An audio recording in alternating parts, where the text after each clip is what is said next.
Paz do Senhor Jesus Cristo a todos.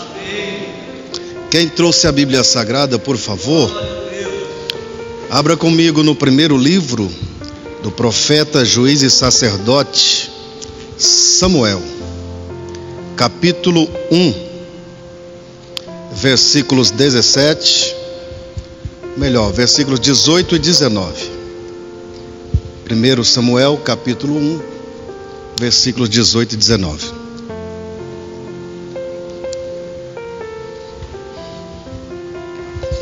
Glória a Deus. Nós estamos vivendo um ano atípico e costumamos dizer que temos que pregar como se fosse a última vez. E nesse ano, mais do que nunca, a gente não sabemos o dia de amanhã, né? Mas uma coisa eu garanto para vocês, debaixo da cruz de Cristo: se eu morrer aqui, eu vou para o céu. Acharam? Obrigado, pastor Valdir, pastor Cosme. Acharam? Eu conto de 1 a 3, vocês leem, por favor. 1, 2, 3. Leiam.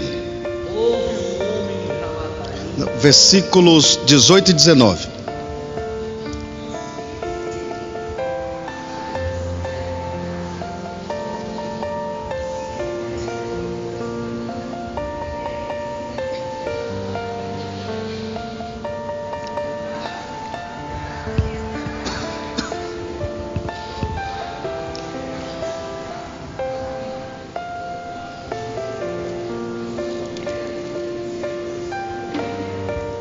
Amém. Com a Bíblia aberta, retorne os assentos. Muito obrigado a todos.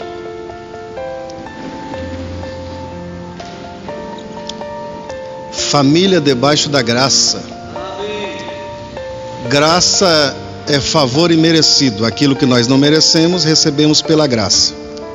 Segundo a Bíblia, ou segundo a teologia, graça está ligado diretamente com salvação. Então, ao pé da letra, logo está falando famílias salvas. Pela graça sois salvos. Isso não vem de vós, é dom de Deus. Sempre que vem a graça no Novo Testamento, está ligado, relacionado teologicamente com salvação. E eu escolhi aqui o versículo 18 e 19 para nós iniciarmos o nosso pensamento nessa ocasião. Quando Ana disse ela: que ache a tua serva graça aos teus olhos. E assim a mulher foi o seu caminho, comeu e já não era mais triste. Levantaram-se de madrugada, adoraram perante o Senhor, voltaram para casa em Ramá. Eucana coabitou-se com Ana e o Senhor se lembrou dela. Lembrar aqui é o que no versículo 11, no voto, ela pede para ser lembrado. É uma linguagem de uma ação de Deus, porque Deus jamais perde a memória. Isaías 49:15 está escrito que se todavia uma mãe que gerou um filho no seu ventre vier esquecer dele, disse Deus, eu todavia não me esquecerei de ti, porque o teu nome está gravado na palma da minha mão. O capítulo 1 deste livro, ele é muitíssimo interessante. Ele tem 28 versículos e 6 blocos. Para melhor entendermos, nós temos que estudar os blocos. Cada bloco, o bloco 1 vai do 1 ao 3, do 3 ao 9, do 9 ao 12, do 12 ao 19, 19 ao 21. Nesses versículos que eu citei, as letras estão iniciais em negrito, dividindo esses blocos. Certo que eu quero primeiro aqui tentar só citar para vocês, com a permissão de vocês, a história para depois nós tirarmos algumas lições. Posso? Então vamos lá de maneira bem tranquila para a gente relembrar esse texto que eu acredito que da maioria, ou se não todos, é muito familiar. Está escrito assim: havia ou existiu um homem de Ramataim Zofim, das regiões montanhosas de Efraim, cujo nome era Eucana. Eucana significa aquele que é fundado ou estabelecido por Deus. Eucana era filho de Jeroão, Jeroão era filho de Eliú, Eliú era filho de Tou, Tou era filho de Zufi, o Efrateu ou o Efraimita. Se você deixou a Bíblia aberta, vamos aí dar uma olhada no que eu vou citando. Versículo 2: Eucana tinha duas mulheres, uma se chamava Ana, que significa graça, graciosa ou cheio de graça. A outra se chamava Penina, que significa pérola, pedra preciosa ou pedra de grande valor. Penina tinha filhos, Ana, porém, não os tinha. Versículo 3: E subia este homem de ano em ano para adorar e sacrificar o Senhor dos exércitos em Siló. Isso era uma espécie de pacto, de aliança renovada. Ele ia para Siló para renovar a aliança pela vida, pela família, pelos filhos em ascensão, pela finança e pelo ano futuro. E lá em Siló, no templo, haviam dois sacerdotes, Hofni ou Ofni e Finéias, filhos do sacerdote Eli, servindo ao Senhor. Versículo 4: Sucedia que todas as vezes que Eucana sacrificava ou oferecia o seu sacrifício, dava ele porção à sua mulher, a Penina, aos seus filhos e às suas filhas. Versículo 5: A Ana, porém, ele dava uma porção excelente, porque ele a amava, por mais que o Senhor lhe houvesse cerrado a madre. A expressão cerrado a madre, a versão que eu estou usando, é a mais correta. Tem versão que é deixado estéril, mas a versão correta é cerrado a madre, usando numa linguagem de que antigamente, quando se fechava a porta e era trancado com tramelas, com trincos, fechava, mas não passava o trinco. É nessa ideia, cerrou a madre para qualquer momento abrir, não passou o trinco. Era uma preservação de Deus para um tempo futuro. Versículo 6: A sua competidora ou a sua rival a irritava excessivamente, a fim de aborrecê-la, porque o Senhor lhe havia cerrado a madre. Versículo 7: Assim fazia ele de ano em ano, e a sua rival a irritava, pelo que Ana chorava e não comia. Versículo 8: Eucana então faz 4 perguntas. Eucana perguntou a Ana: Por que choras? Visível. Por que não comes? Visível. Por que está triste o seu coração? Visível. O coração alegre aformoseia o rosto, o coração triste tira a formosura do rosto. Aí ele diz, para completar: Não te sou eu melhor do que 10 filhos? Visível. Porém, sonhos são inegociáveis.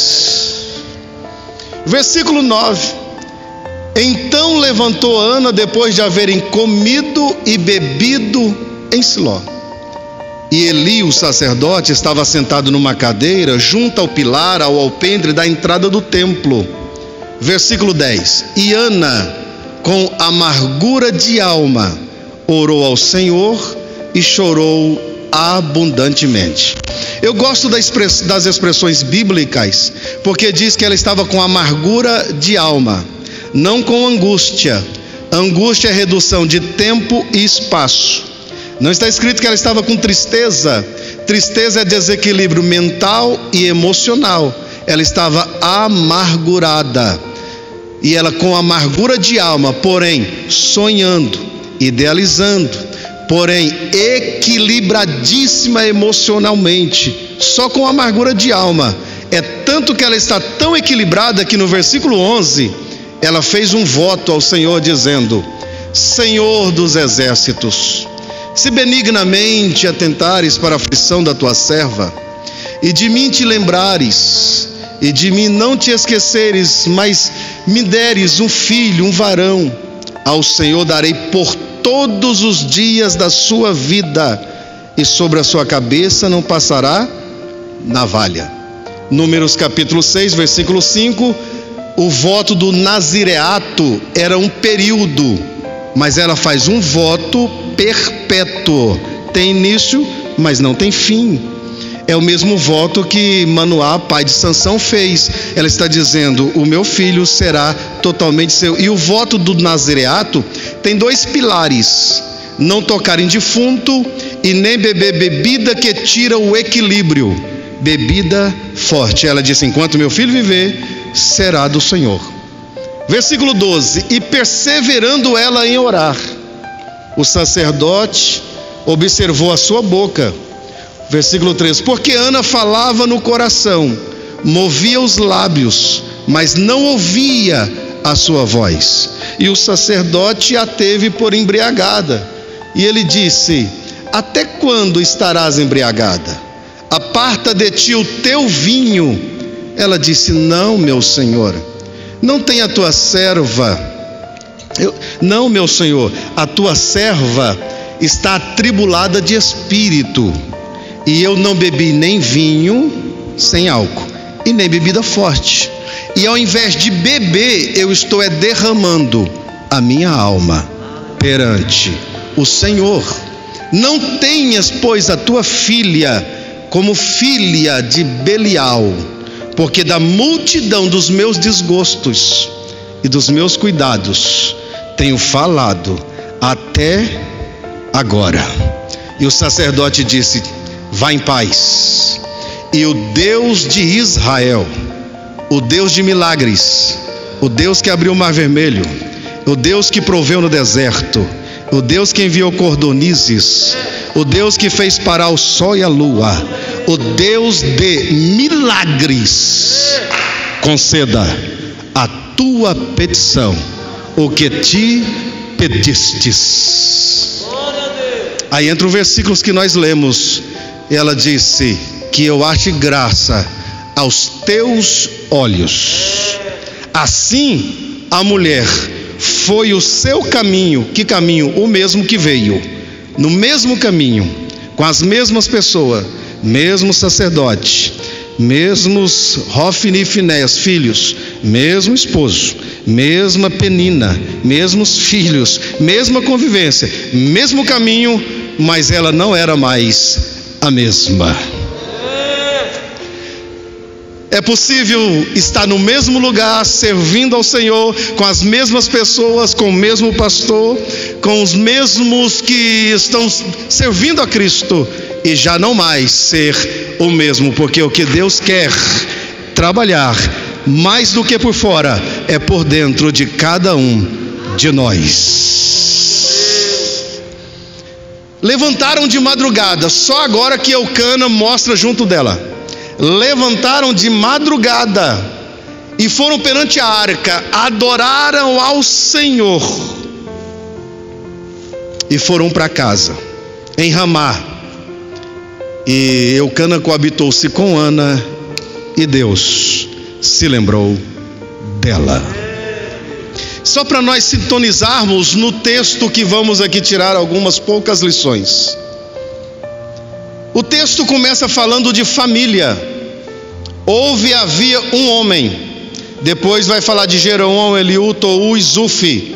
Nessa época, quando ia falar de um lar, de uma casa, não falava da família, falava do homem. Falando do homem, estava dando referencial de uma casa. Então começa falando de um lar, de uma família. Família é lugar de limites, de respeito. Alguém diz: esse moço é moço de família, lugar de respeito. Família é lugar de tarefas, de obrigações, de dividir as tarefas para não ter a síndrome de Marta, para dizer para o Senhor: Senhor, o Senhor não importa de a minha irmã me deixar servir só. Família é lugar que tem que ter limites. Assim, tanto quanto um rio tem as suas margens para correr o seu curso, família tem que ter limites. Começa com uma família. Havia um homem, havia uma família. Aonde? Em Ramataim Zofim. Ramataim Zofim está falando aonde eles tinham residência e terras. Está falando de lar. Lar é lugar de recompor as energias. Eu já viajei um pouco em 22 anos que sirvo a Cristo, e já fiquei em lugares bem mais confortáveis do que a minha humilde residência. mas é só quando eu chego lá que eu consigo recompor as minhas energias. Lar é lugar aonde os sonhos, aonde a comunhão de sonhos tem que ser um só. Eu já convivi com pessoas, com casais, que o esposo pensa uma coisa e a esposa outra. Jamais dará certo uma coisa desta. E se for no sentido espiritual, então pode parar por aí, consertar o casamento, depois segue o ministério. Para seguir junto, lar tem que pensar a mesma coisa, ter o mesmo foco, o mesmo objetivo. Ramataim Zofim, das regiões montanhosas de Efraim. Efraim foi o segundo filho de José. Quando Deus exalta José no Egito, em Gênesis 41, José então, sendo exaltado, ele casa com uma egípcia e tem 2 filhos. Um se chama Manassés e o outro Efraim. Efraim vai se tornando um exército bélico forte, tão poderoso que quando entra Moisés, Efraim já está fortalecido. E o sucessor de Moisés, Josué, é da tribo de Efraim. Débora, a juíza, também da tribo de Efraim. O rei Jeroboão. Quando a Bíblia está nos ensinando que Eucana era de Efraim, está dizendo que é de um povo forte, de um povo que conhece milagres, ações de Deus e vem galgando vitórias. Falar de família, eu acredito que estou falando de um povo forte, já venceu batalhas, já viram sinais de Deus, e em nome de Jesus vai continuar galgando vitórias. Aí vai falar sobre 5 gerações: Eucana, Jeroão, Eliú, Tou e Zufi. Está falando dessas 5 gerações que estão dando sequências, estão saindo do período teocrático, que é o livro dos Juízes. Teocracia era quando Deus governava o seu povo, e agora as famílias cuidadas por Deus aqui em Eucana vai dar sequência, é uma sequência familiar. Satanás tem tentado de todas as maneiras sequenciar, parar, tirar essa sequência familiar. Satanás tem conseguido impregnar em algumas poucas mentes, graças a Deus que são poucas, que uma casa que 2 pessoas se amam sendo do mesmo sexo é uma família. Mentira. Deus criou Adão e Eva, macho e fêmea. Sequência familiar só vai com macho e fêmea que tem a bênção de Deus. E em nome de Jesus, esse espírito demoníaco que porventura permeia nossos lares, na autoridade do nome de Jesus eu digo, ele há de cair por terra, porque a nossa casa, a nossa família continuará dando sequência na história familiar.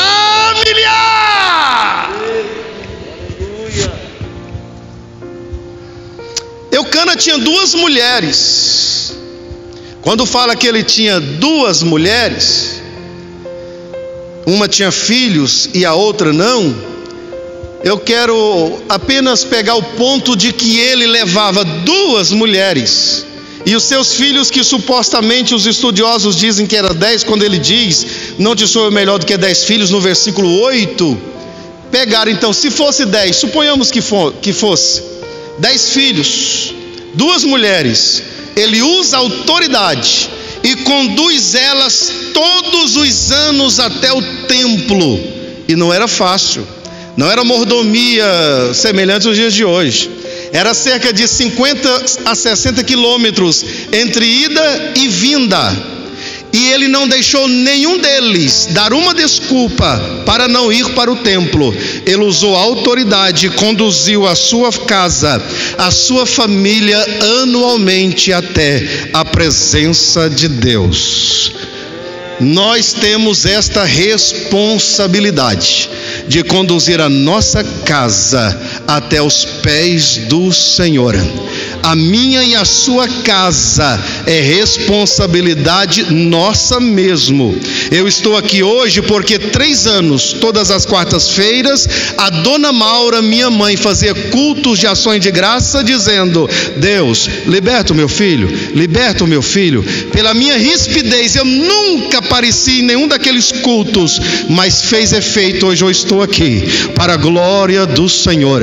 Assume a responsabilidade, traz a sua família na oração, com a autoridade que Deus te deu, até a presença do Senhor.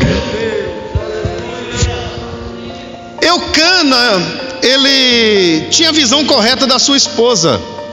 Está escrito no versículo 5 que ele dava uma porção dupla e excelente, porque ele a amava, por mais que o Senhor a houvesse cerrado a madre.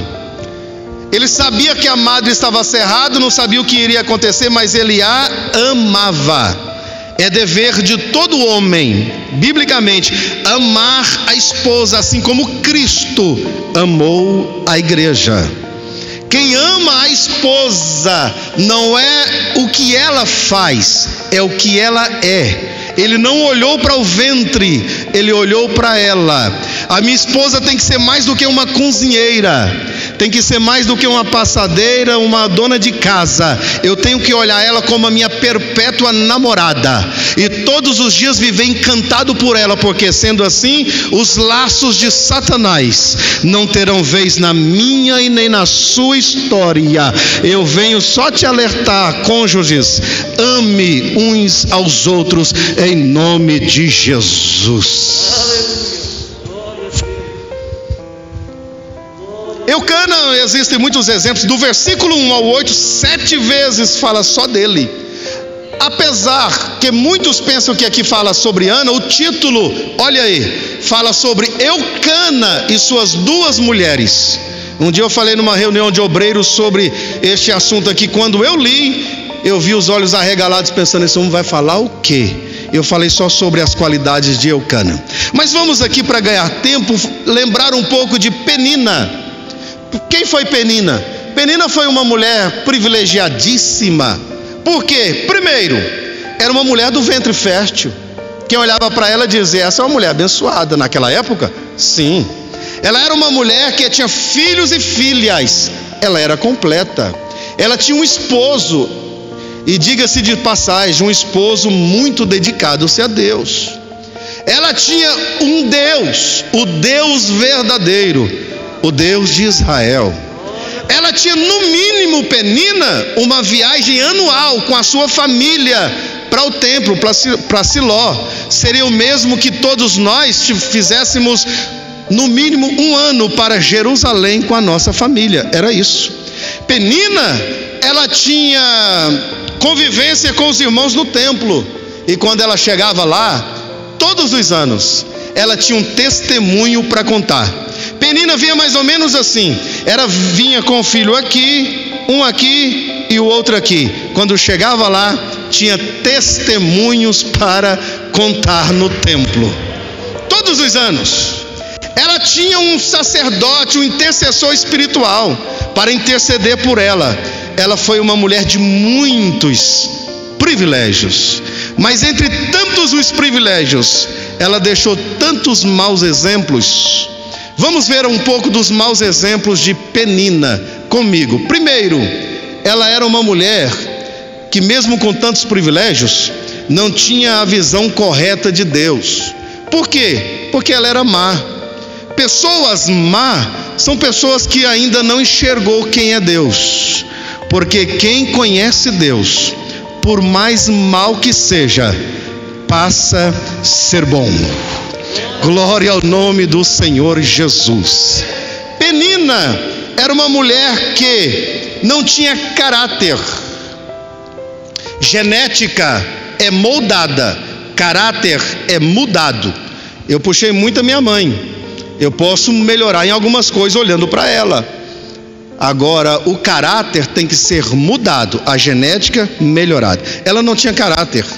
Ela não conseguiu conquistar o amor do esposo. Amor de alguém não se conquista com palavras.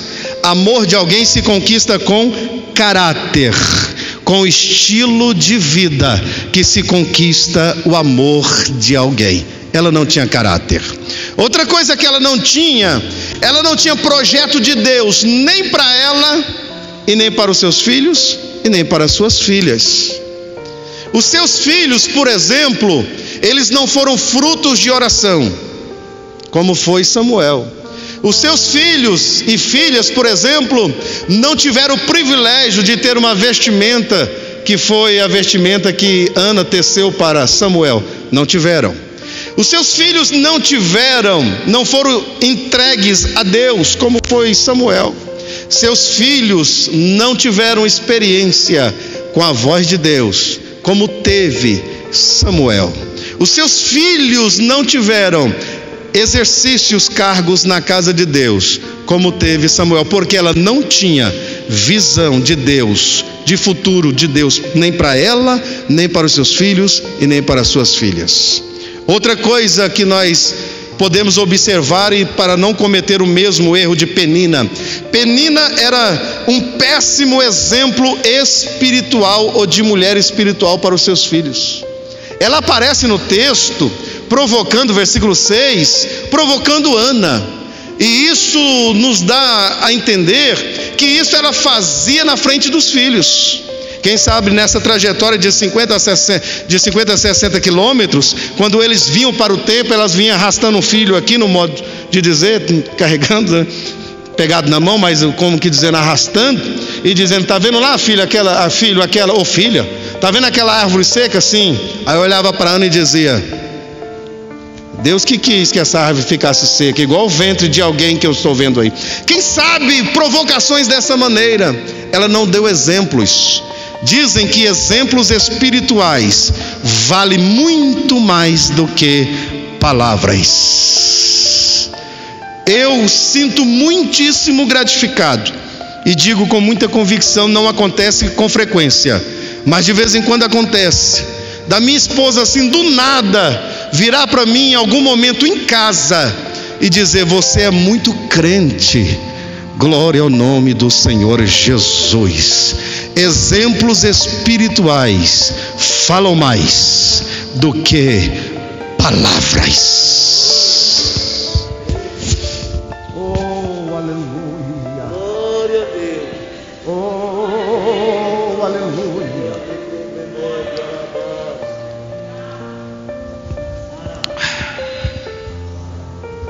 Penina era competidora.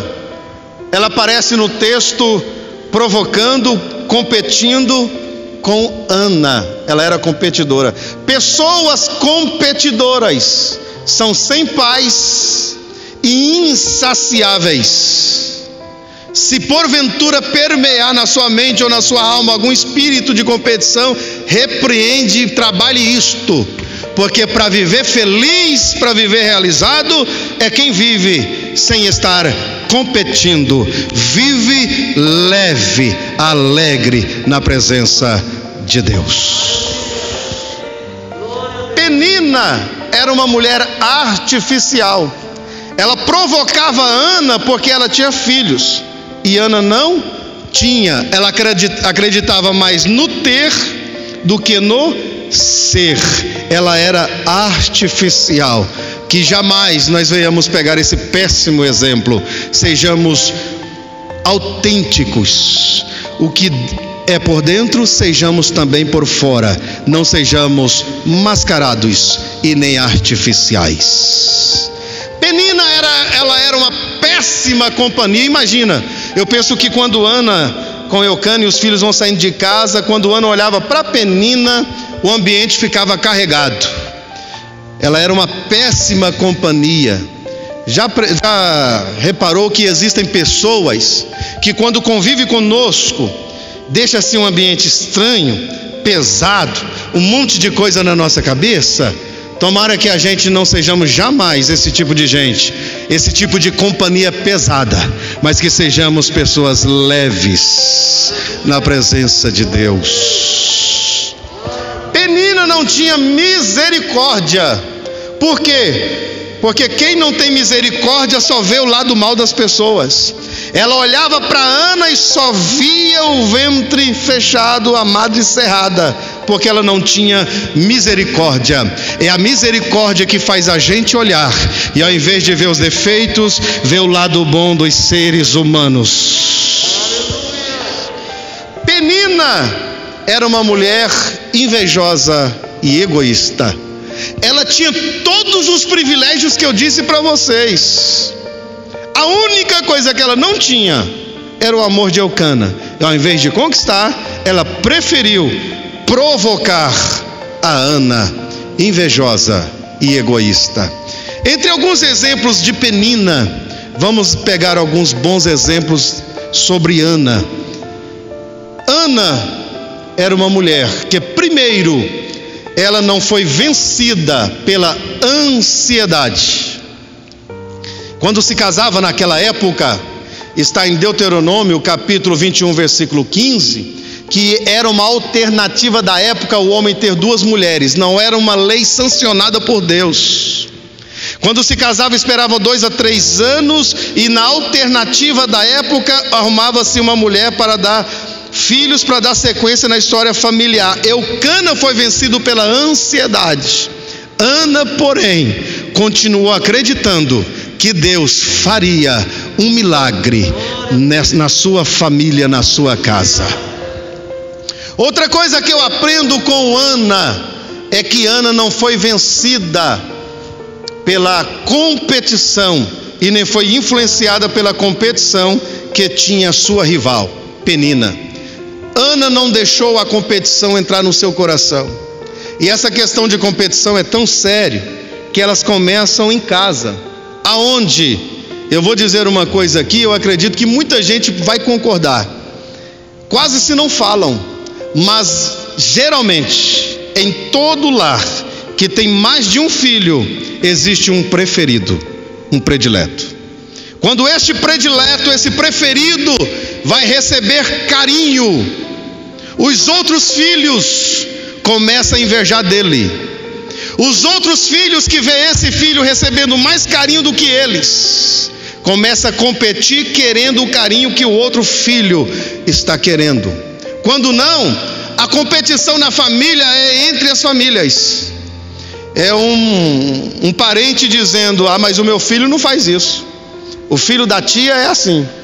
O filho do fulano é aquilo. Protegendo deles e levando um meio de competição entre eles. Jamais esse espírito de competição pode pairar em nosso meio. Tenhamos uma visão correta dos filhos. Quando eu digo de filhos, eu digo que a minha filha mais nova tem 27 anos. Aí alguém diz assim: e a mais velha? Eu só tenho uma. Dá glória a Deus, irmãos. Eu sei do que eu estou falando. Minha filha pregou domingo passado, meu genro prega, eu sou feliz, contentíssimo com isso.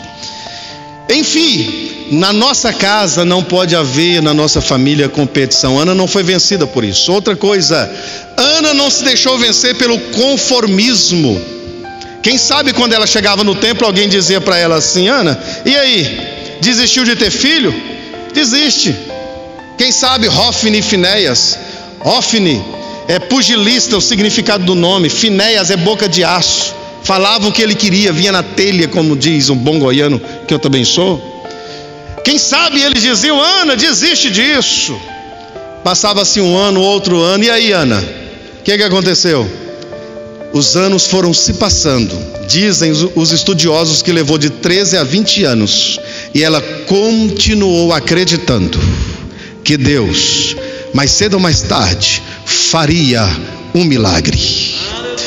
Em nome de Jesus Cristo, eu venho te dizer, com a autoridade da palavra de Deus: não abra mão dos teus sonhos. Por mais que alguém venha dizer conforme com isto, tem gente pior do que você, tem gente que está assim ou assim. Continue crendo, continue acreditando, porque o Deus que nós servimos é um Deus extraordinário. Outra coisa que eu aprendo, Ana não foi vencida pela descongregação. Mesmo todos os anos indo ao templo, buscando e nada acontecendo, ela continuou indo, porque Deus para ela era mais do que o sonho dela. Por mais que o sonho seja muito para nós, Deus está acima de tudo isto. Aquele que não deixar pai ou mãe por amor de mim, não é digno de mim, disse Jesus. Deus está acima dos nossos ideais. Não deixe de congregar por isso. Ana não perdeu a identidade. Eucana disse: não te sou eu melhor do que 10 filhos? O sacerdote Eli olhou para ela e a teve por embriagada. Embriaguez naquela época não é semelhante hoje, não. Embriaguez naquela época era o mais baixo nível que uma pessoa pudesse chegar. Embriaguez para uma mulher, então, isso era inaceitável, inadmissível. Uma mulher bêbada, aonde? Perante a arca, no templo, pior ainda. O sacerdote a teve por embriagado, o próprio esposo que a amava, os mais próximos dela, não mexeram na identidade dela. Capítulo 1, versículo 26, quando ela traz Samuel, ela disse: eu sou aquela mulher que aqui esteve orando ao Senhor. Ela está dizendo: eu sou a mesma, eu não mudei. Do mesmo jeito que eu comecei, casei cheio de sonhos, cheio de ideais, muitas coisas ruins aconteceram, mas nada mexeu na minha identidade. Eu sou a mesma Ana, a mesma mulher, a mesma pessoa.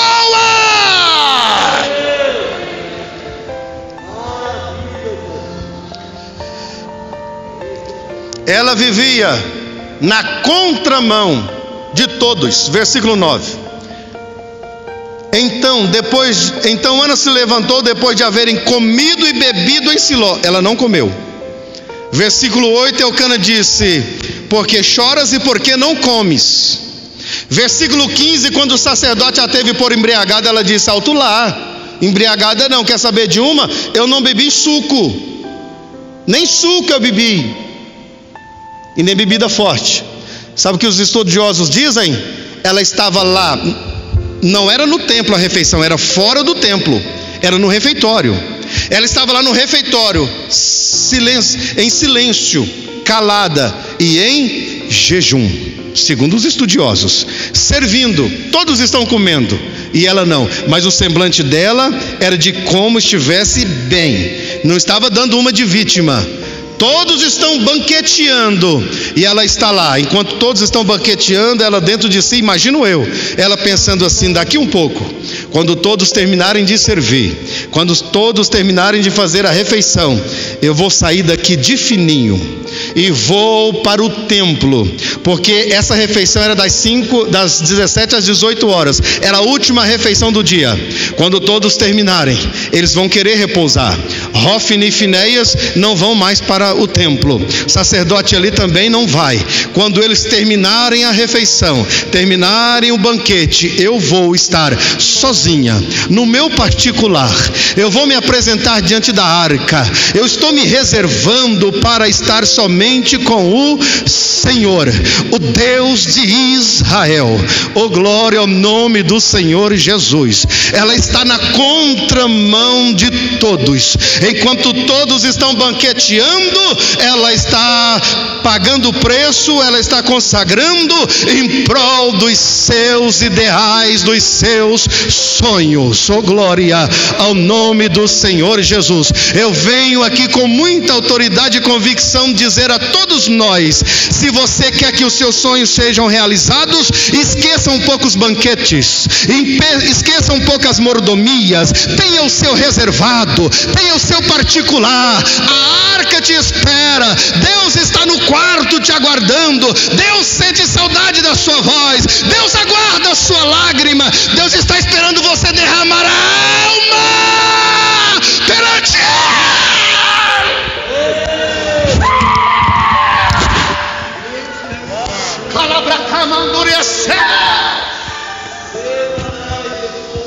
oh, aleluia! Oh,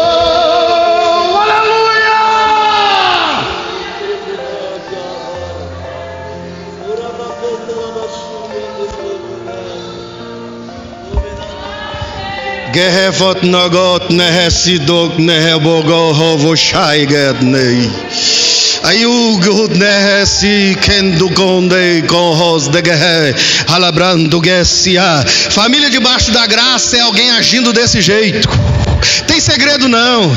Família debaixo da graça é alguém se reservando com Deus. Família debaixo da graça é alguém falando com aquele que pode todas as coisas, e disse ele, agindo eu, quem impedirá? Isso é família debaixo da graça.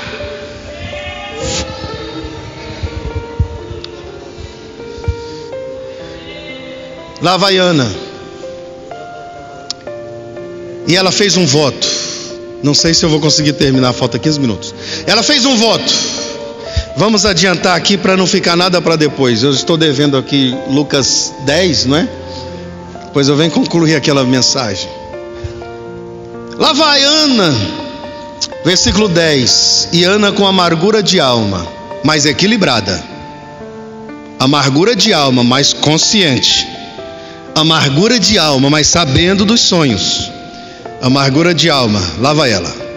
Quando todos terminam de fazer a refeição, ela levanta. E um dos comentaristas disse que ela saiu despercebidamente. Lá está o sacerdote assentado. Ele só aparece assentado no texto. Lá está ele assentado ao lado do pilar da entrada do templo. E ela passa despercebida e entra.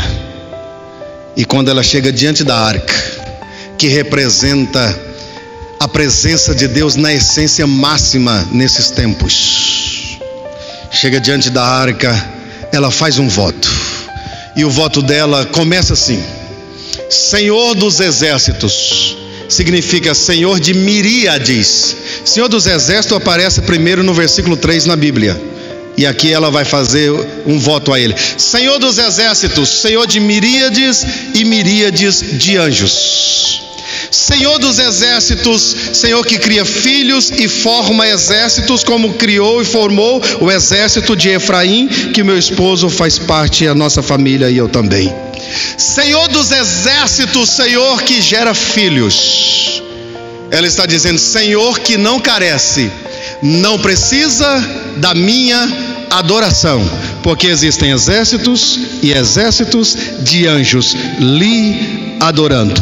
Senhor dos exércitos, que é totalmente além de mim. Eu sem o Senhor nada sou, e o Senhor sem mim é Senhor dos exércitos.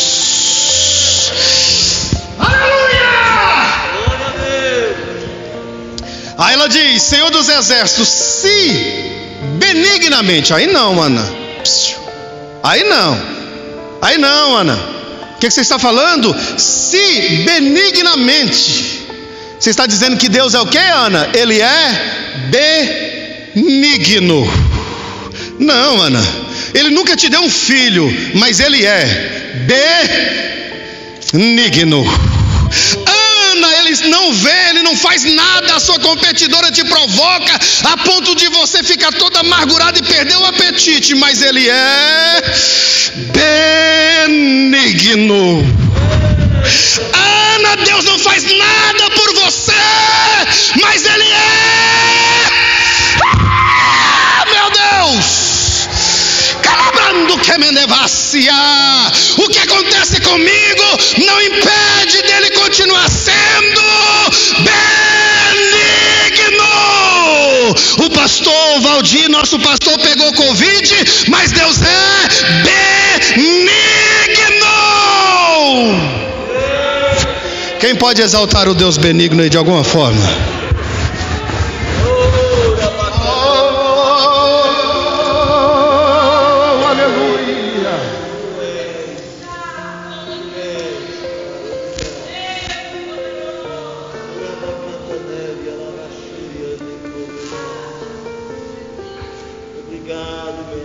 Não é, Ana?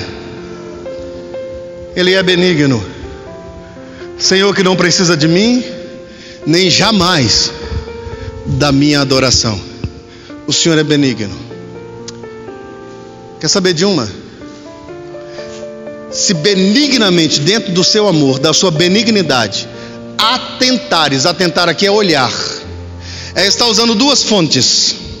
Primeira fonte, Êxodo 23, versículo 26. Êxodo, capítulo 23, versículo 26. Minha mente está boa. Ela está usando o que o Senhor disse. Encontra para nós aí, pastor Valdir. Êxodo 23, 26. Não haverá no meio do teu povo mulher que aborte. Deus dizendo, não permitirei abortar. E nem haverá mulher estéril. Achou, pastor? Aleluia. É mesmo. Êxodo 23, 26. Está igual eu, pastor. Tadinho de nós. Vamos pegar, não pode? Acho que pode. Estou livre. 23 e 26. Olha só. Não haverá mulher que aborte, nem estéril na tua terra. O número dos teus dias cumprirei. Obrigado, meu pastor. Sabe o que ela está dizendo? Eu vou para a palavra. Senhor benigno, Senhor bondoso, na tua palavra o Senhor disse que não haverá mulher que aborte, e nem haverá estéril no meio do teu povo, na tua terra. Ela está usando a palavra. É tão importante a gente conhecer a Bíblia por isto. Ela disse, Senhor, está escrito, foi o Senhor que disse, o Senhor é benigno. Está escrito na tua palavra. Quer saber de uma? Se o Senhor atentar, sabe o que é atentar? Olhar copiosamente. Ela está dizendo, se o Senhor voltar, o Senhor é tão benigno que se o Senhor voltar a olhar para mim, estou feita. Olha para mim. Se o Senhor atentar para mim, olhar atentamente. Isaías capítulo 1, versículo 18, Deus disse, vinde e raciocinemo-nos. Ainda que o vosso pecado seja como escarlata, eu vos transformarei como alva lã. Sabe o que Deus está dizendo? Eu sou um Deus pensador. Que tal a gente pensar? E alguém diz assim, oração é um diálogo. Eu não sei aonde é que encontraram isto. Oração nunca foi diálogo. Oração, Jesus disse, quando vós orardes, entra no vosso quarto, fala ao teu pai em secreto, e o teu pai em secreto não vai te falar nada, vai ver. O teu pai que vê em secreto, publicamente recompensará. Se você está orando e não está ouvindo nada, não está sentindo nada, continue orando, que Deus está vendo. Um dia, publicamente, Deus recompensará. Oh, aleluia! E ela está dizendo, olha para mim, Senhor. Se o Senhor olhar para mim e me deres um filho, um varão, um homem, ao Senhor eu darei por todos os dias da minha vida. Sobre a sua cabeça não passará navalha. Atenta para mim, Senhor. Me dá que eu te dou de volta. Eu só quero que o Senhor me dá a satisfação de gerar. Não é para mostrar para os outros, é para gerar para o Senhor. Ela está dizendo, o meu esposo oferece anualmente sacrifício morto. Eu quero te oferecer um sacrifício meu, não dele, meu, e vivo para o Senhor. Romanos 12, rogo-vos pela compaixão de Deus que apresenteis os vossos corpos como sacrifício vivo, santo e agradável a Deus, que é o vosso culto racional. Me dá que eu vou te dar de volta. E perseverando ela em orar, e aí se segue. O sacerdote olhou para ela, teve por embriagada. Para nós concluirmos, o sacerdote disse, vá em paz, e o Deus de Israel conceda o que te pedistes, o que lhe pedistes, a tua petição. Ela foi para casa, teve o filho.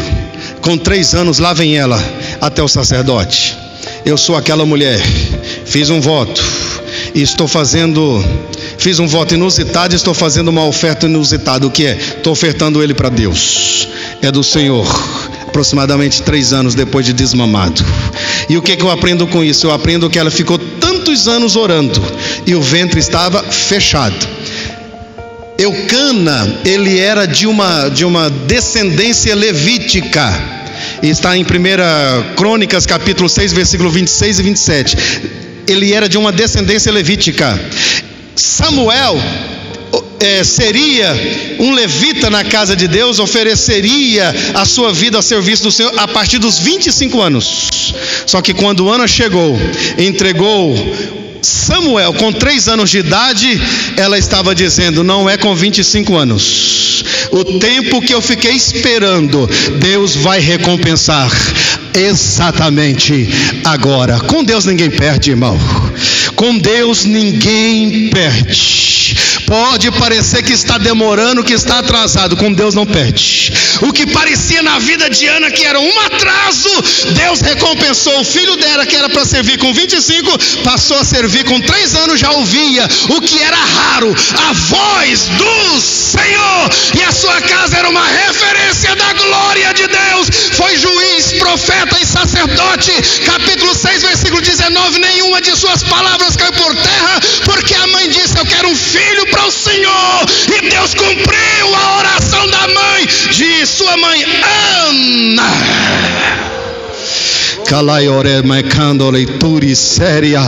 Oh glória, dá um abraço assim no Espírito Santo e conversa alguma coisa com ele aí do seu jeito, vai.